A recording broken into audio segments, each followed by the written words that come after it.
Luis Ortiz looked amazing this fight.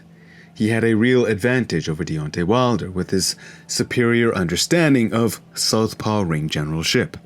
It made Wilder very uncomfortable, and as the match progressed, this showed more and more. You could tell there was a break in Deontay Wilder's composure. It was the way the southpaw Ortiz methodically stepped into angles to give himself a better line of attack, whilst mitigating Wilder's line of attack. This is why we saw so little of Deontay's stick of dynamite of a right hand. Truly, Ortiz was playing a game of details, and if Wilder wasn't the phenomenal athlete he is, this could have ended very badly. Let's take a closer glance to better understand this. Notice Luis Ortiz always circling away to the right from Deontay's power hand.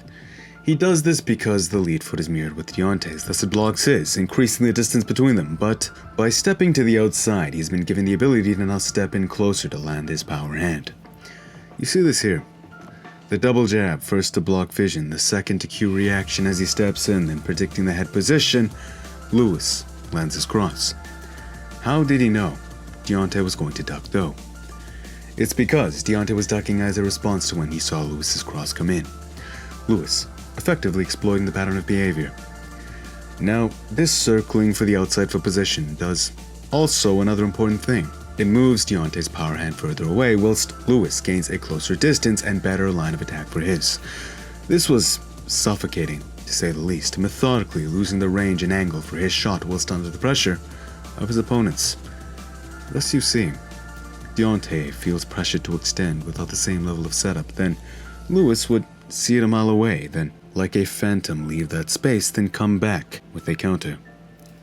The fact Deontay took this and remained lucid was astonishing in and of itself, a testament to his supreme boxing genetics. Look, that was right on the button. Luis could also use this philosophy to avoid the punch altogether. The angle it creates just makes it harder for the inside foot to land the cross. But we must make note though, Luis did not always work for the outside foot position. Sometimes he would move to the left, the other way. But when he would, it was to create space to re-enter the outside foot position. He would also sometimes throw Deontay off by jabbing or shooting a cross down the inside foot, but this was mostly a mind game to keep Deontay guessing. A risky ace in the hole to add an element of surprise, which may open up shots later on. Of course, Deontay understood what Luis was doing. He's a pro who takes this game very seriously, even if you think his style is blasphemy, but imagine it being like a game of Pong. Both of you have a sense for what you have to do, but one person, simply because they've played this game more, has better reactions and just a firmer feel for what he has to do when. That was it. You can know what to do, but knowledge is used not by the act of knowing. Instead, it is refined like an edge over time. Thus, Luis's edge was experience in this game of foot position. It reminds me a lot of Guillermo Rigondeaux, both southpaws, a man whose style isn't the most crowd-pleasing, but instead a very patient, systematic game of pawing with the lead and attaining that outside foot position, establishing pressure for the extension, thus baiting the counter, a game they simply have more experience in. This is why Deontay was always backing up. He could feel it. He could feel he was being forced to play a game he had less experience in, thus the uncertainty was piling up, and when you had those punches landing, it was affecting him mentally. But this is how gifted Deontay Wilder is. Despite getting boxed up, if he touches Luis anywhere on the dome with that stick of dynamite, it can end the fight then and there. Here, a blowout forehead. That is just terrifying. The wind from Deontay's right could probably knock the average man out. Here, Deontay sees the jab come from the inside foot, and within the milliseconds, Luis braces because he sees Deontay come in. But Deontay, he has the superior line of attack, the outside foot. Boom. Another stick of dynamite. The check that rocked Deontay, using his power against himself. The double edge of power versus a skilled counter-puncher is that they can use your power against you.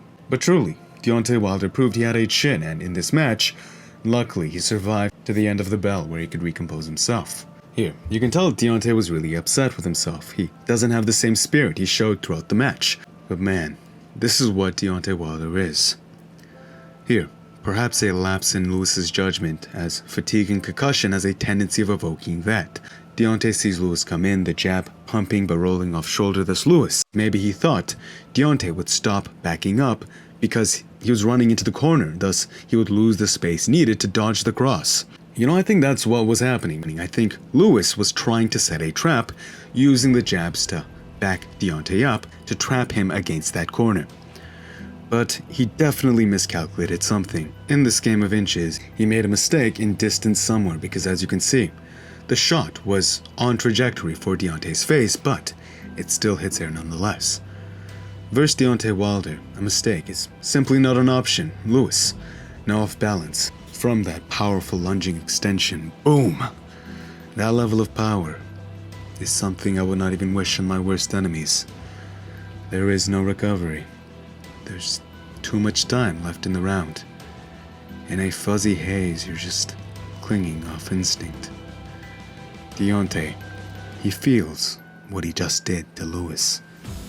Thus the helicopter leaves its launch pad, ending the fight. Deontay actually isn't just a manic helicopter. He usually only does that when he feels his opponent is hurt or shelled in fear.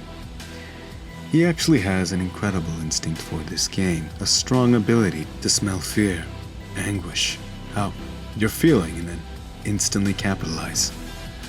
This is indicative of a high emotional IQ, but in a nutshell, Luis Ortiz was the better boxer.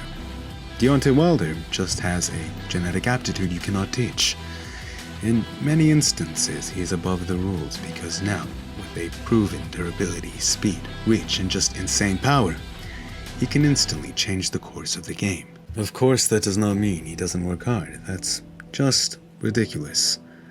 Talent is given, but success is earned. And that applies to all facets of life. You couldn't count the number of people who have relied solely on talent, thus fallen.